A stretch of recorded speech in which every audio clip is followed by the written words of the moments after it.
My girlfriend said, "You're too available, it's unattractive." When I surprised her with lunch, I said, "You're right." Then I became unavailable. She didn't like it when my assistant said I was in Miami with a client. The client was 24 and gorgeous. Original post: I, 31 male, work in commercial real estate, not the glamorous kind you see on TV, mostly strip malls and mid-size office buildings. Good money, boring work. Been with Jessica, 29, for 2 years. Living together for 8 months. Last month, I surprised her at her marketing firm with her favorite Thai food. Thought it'd be romantic. She works crazy hours, always complaining about being hungry. I had a meeting cancel, so I grabbed pad thai and spring rolls from that place she loves. The look on her face when I walked into her office wasn't happiness. It was annoyance. "What are you doing here?" she asked, glancing at her coworkers. "Brought you lunch, babe. Know you've been stressed with the Peterson campaign," she sighed. Actually sighed. "Derek, we talked about this. I need boundaries at work. We'd never talked about that. But, okay, message received." We ate in awkward silence in the break room. Her coworker Megan kept smirking. That night she hit me with it. "You're too available, it's unattractive." I was folding laundry, just stopped mid-fold. "What?" "You're always there. Always texting, always checking in. It's suffocating. Women want men who are busy, who have their own lives." "Mystery is attractive, Derek. You answering my calls on the first ring?" "Not so much." "So you want me to ignore you?" "Not ignore, just be less eager, have your own thing going on. Make me work for your attention sometimes." The irony? I run 3 properties, I have plenty going on. But I made time for her because I thought that's what partners did. "You're right," I said, continuing to fold. "I'll work on that." She smiled, came over and kissed me. "I knew you'd understand. It'll be better, you'll see." Cool. Game on. Update 1. 2 weeks later. Started simple, didn't respond to texts immediately. Let calls go to voicemail. When she asked about dinner plans, I'd already have something scheduled. Grabbing drinks with Tom from the Riverside project. Client dinner might run late. Gym, then reviewing contracts. At first, she seemed pleased. "See, this is good. You're focusing on yourself." But then Miami happened. My assistant Rachel, 26F, is brilliant. Harvard MBA, could probably run my company better than me. She fields all my calls when I'm in meetings. Last Wednesday, Jessica called my office. "Derek Wallace's office, this is Rachel." "Hi Rachel, it's Jessica. Is Derek available?" "Oh, hi Jessica. Mr. Wallace is in Miami with a client. Can I take a message?" Here's the thing, I was in Miami, checking out a potential property purchase. The client happened to be Sophia, whose family trust was looking to diversify into commercial real estate. And yes, Sophia is 24 and looks like she stepped out of a magazine. Those are just facts. The meeting was entirely professional. We toured 3 properties, had a business lunch at a waterfront restaurant, and I flew back that evening. But Jessica didn't know any of that context when she called. That night, she was waiting when I got home. Sitting on the couch, wine in hand, that fake smile women do when they're about to go nuclear. "How was Miami?" "Productive. Think we'll close on the Coral Gables property." "Rachel said you were with a client." "Yep, the Brennan Family Trust. Why?" "Just wondering what client requires you to fly to Miami with no mention to your girlfriend." I set down my briefcase. "You wanted me to be less available. I'm being less available. That doesn't mean disappearing to Miami." "I didn't disappear. I was working. You know, that thing you said I should focus on more." She stood up, wine sloshing. "Who was the client?" "Does it matter?" "Yes. Sophia Brennan, she's taking over her family's investment portfolio." Jessica grabbed phone, probably to Instagram stalk. Found her in about 10 seconds. Her face went through several emotions. She's a child. She's 24 and has a master's from Wharton. Hardly a child." "You spent the day with her?" "I spent the day showing properties to a potential buyer worth 8 figures. That's my job." "Why didn't you tell me?" I couldn't help but laugh. "Jessica, you literally told me I was too available, that I should be mysterious, have my own life. Now you're upset that I didn't give you my daily itinerary? That's different." "How?" She couldn't answer. Just stood there, jaw clenched, until she stormed off to bed. Update 2, 1 month later. The rules kept changing. Be less available, but not with attractive clients. Don't text constantly, but respond within an hour. Have your own life, but clear it with her first. be mysterious, but fully transparent. I just kept doing what she originally asked. Focused on work, hit the gym religiously, grabbed drinks with friends without asking permission. The Miami trip was so successful that Sophia recommended me to 2 other trust fund kids looking to invest. My business was booming. Meanwhile, Jessica was losing her mind. She started showing up at my office randomly. Just wanted to surprise you with lunch. Oh, how the tables had turned. She began triple texting when I didn't respond fast enough. Going through my phone when she thought I was sleeping. Creating drama about every female name in my email. The funniest part? Her Instagram stories. Went from independent woman who don't need no man vibes to my boyfriend is everything real quick. Pictures of flowers I'd sent months ago. Date nights that she now begged for. Couple selfies with captions about true love. Then came Vegas.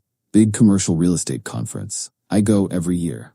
This year, Sophia was going too, along with half my client base. I mentioned it to Jessica a week before. I'll be in Vegas Thursday through Saturday. CRE Summit. She went pale. Is she going? Who? You know who. If you mean Sophia, probably, along with about 3,000 other industry people. I'm coming with you. It's a business trip. Partners support each other's careers. Like when you went to that marketing conference in Chicago, the one where spouses explicitly weren't invited? That's different. Everything was always different when it affected her. Jessica, you can't come. It's all meetings and networking. You'd be bored out of your mind. Fine, but you call me every night. Sure. I didn't. Update 3. The Vegas aftermath Thursday. Sent a text. Landed safe heading to registration. Ignored her 15 follow-up texts. Posted nothing on social media, which drove her crazy because she was stalking everyone else's posts from the conference. Friday. Radio silence until 11 p.m. Long day, heading to bed. Talk tomorrow. Her response was a novel about trust and communication. I was already asleep. Saturday, the nuclear meltdown. Sophia posted a group photo from a rooftop mixer. About 30 people, me included, holding drinks with the Vegas skyline behind us. Professional networking at its finest. Jessica called 23 times. I was in a panel discussion about market trends, phone on silent. When I finally checked my phone, the texts were unhinged. Who else is there? Why is she wearing that dress? You're doing this to hurt me. We need to talk now. I'm driving to Vegas. That last one got my attention. I stepped out and called her. Do not drive to Vegas. You're with her. I saw the photo. I'm with 30 people at a professional event. Are you seriously this insecure? Insecure? You disappear with some bimbo. Stop. Sophia has brought me 3 deals worth over $2 million in commission. You will not disrespect my clients. Oh, so she's more important than me? Right now, she's more professional. I hung up. Turned my phone off. Enjoyed the rest of the conference. Update 4. The Sunday showdown. Flew back Sunday morning. The apartment was a disaster. She'd apparently spent the weekend drinking wine and working herself into a rage. Empty bottles, mascara-stained pillowcases, my clothes thrown around. She was on the couch, still in Friday's work clothes, hair a mess, clutching her phone. We need to talk. I set down my bag. Yes, we do. You ignored me all weekend. I was working. With her. With multiple clients at a professional conference. She stood up, swaying slightly. You're having an affair. No, I'm not. Then why are you being so distant? I couldn't help it. I laughed, really laughed. Jessica, this is literally what you asked for. You said I was too available. Unattractive, remember? You wanted mystery, space, a man with his own life. I gave you exactly that. Not like this. Then how? Explain to me how I'm supposed to be less available but also completely available to you? It's about balance. No, it's about control. You wanted me to chase you, to make you feel desired by pulling back. But you can't handle it when I actually have other priorities. She's not a priority? My business is a priority. My clients are priorities. You're someone who plays games and gets upset when you lose. She started crying, the ugly kind. You've changed. No, I just started treating you the way you treated me. Doesn't feel good, does it? That's cruel? That's equality. She threw a wine glass at the wall. It shattered, leaving a purple stain. Get out, she screamed. Jessica, this is my apartment. My name is on the lease. You moved in with me, remember? The look on her face was priceless, like she'd forgotten that detail. Then I'll leave. Okay. She blinked. Okay, that's it? What do you want me to say? You're drunk, violent, and apparently deeply insecure. You created a problem that didn't exist, and now you're mad that your solution backfired. So yeah, okay, leave. Update 5, the extinction. She didn't leave. Not that night.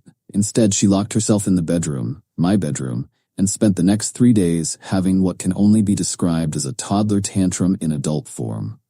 Monday, called in sick to work. Ordered delivery food on my credit card. I canceled it after the 3rd order.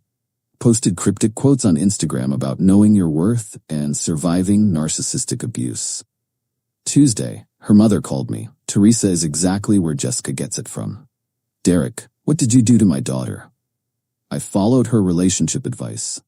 She's devastated. You went to Vegas with some tramp. I went to a professional conference with 3,000 industry colleagues. Jessica says you're having an affair.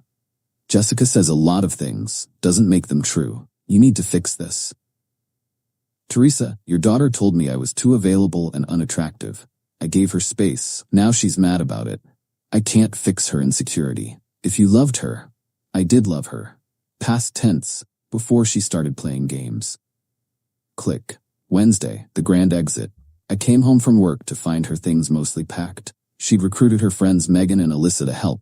They were giving me death glares while hauling boxes. Jessica was in full victim mode. Red eyes, messy bun, oversized sweatshirt. The feel sorry for me starter pack. I'll get the rest this weekend, she said quietly. Sure, text first. Is that all you have to say? What would you like me to say? That you're sorry? That you want to work this out? But I'm not, and I don't, Megan gasped. You're such an asshole. How? By doing exactly what Jessica asked me to do? You knew what you were doing, Alyssa chimed in. Yes, I was respecting my girlfriend's explicitly stated wishes. Terrible, I know. Jessica started crying again. You did this to hurt me. No, you did this to manipulate me. It just didn't work out how you planned. I just wanted to feel wanted. You were. Every text, every surprise lunch, every time I answered on the first ring, that was me wanting you. But it wasn't enough. You needed games. It wasn't games. Then what was it? Silence. They left with what they could carry. Jessica turned at the door. You'll regret this. Doubt it. Update 6. The aftermath. It's been 3 weeks since she moved out. The smear campaign has been entertaining. According to Facebook, via friends who still follow her, I'm a narcissist, emotionally abusive, definitely cheating with Sophia, probably gay, that one's new, bad in bed, creative fiction, controlling. Meanwhile, in reality, Sophia's trust closed on 2 properties. The commission paid off my car. Rachel got promoted to operations manager. She never liked Jessica anyway. My apartment is peaceful. No more passive-aggressive post-it notes or arguments about nothing. I sleep better, eat better. My gym gains are insane without the constant drama. Then yesterday happened. I was at Whole Foods buying actual vegetables for once when I heard my name. Derek? Jessica. With some guy. Tall, beard, looked uncomfortable. Hey, I said, because what else do you say? This is Brad. Cool. Nice to meet you, Brad. Brad nodded, clearly wanting to be anywhere else. Jessica was staring at me. I looked good. New suit, fresh haircut, probably glowing from the lack of stress. You look, she started. I'm doing great, thanks. You? Yeah, great, really great. Brad was checking his phone. The relationship enthusiasm was palpable. I should go, I said. Client dinner. With Sophia, the venom in her voice. Actually, yes, she's introducing me to her cousin who's liquidating some properties.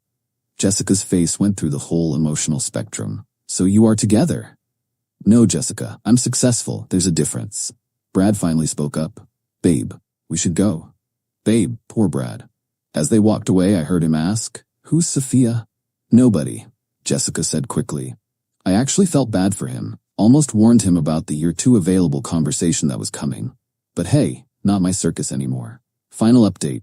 Got a text from Jessica last night, 2 months after she moved out. I miss us. Deleted it. Then another. I was wrong. Can we talk? Deleted. I know you're reading these. Actually wasn't. Rachel told me about them. She screenshot them from my tablet I'd left at the office. Brad and I broke up. There it is. Rachel did some Instagram detective work. Apparently Brad was emotionally unavailable and didn't prioritize the relationship. The man lasted 6 weeks. Respect, Brad. Here's what Jessica never understood. There's a difference between being too available and being present. I answered her calls because I wanted to talk to her. I brought her lunch because I was thinking about her. I texted back quickly because she was a priority. That wasn't unattractive. That was love. But she'd read some article or heard some podcast about maintaining mystery and keeping him interested and decided our relationship needed fixing. She created a problem so she could feel desired by watching me solve it. Except I solved it exactly as requested. I became less available. I focused on my career. I stopped prioritizing her. Turns out she didn't want an unavailable boyfriend. She wanted the drama of making an available boyfriend compete for her attention. When I stopped competing and just lived my life, she lost her mind. The business is thriving. Sophia's network has opened doors I didn't know existed. Rachel and I are considering starting our own firm, professionally before anyone asks. She's engaged to a pediatrician. Started dating Catherine, 32F, 3 weeks ago. She's a corporate lawyer, brutally honest, and thinks game playing is for children. When I call, she answers. When she's busy, she says so. No tests, no manipulation, just clear communication. It's boring. It's wonderful. Jessica still texts occasionally. Long paragraphs about growth and mistakes and second chances. Rachel auto-archives them to a folder called Dodged Bullets. The last one said, "You proved your point. You won. Are you happy?" Yeah, actually, I am. Because here's the thing about telling someone they're too available. You better be prepared for them to become unavailable. And you better be damn sure you can handle what you asked for. Jessica couldn't. She played a stupid game and won the stupid prize of being single, bitter, and blocked. As for me, I'm exactly as available as I want to be. To the right people, who appreciate it instead of weaponizing it. Funny how that works out. Peace out, Reddit. Going to dinner with Catherine. She picked the restaurant. No games, no tests, just Thai food and good conversation. And if I surprise her with lunch sometime, she'll probably just say thank you. Imagine that.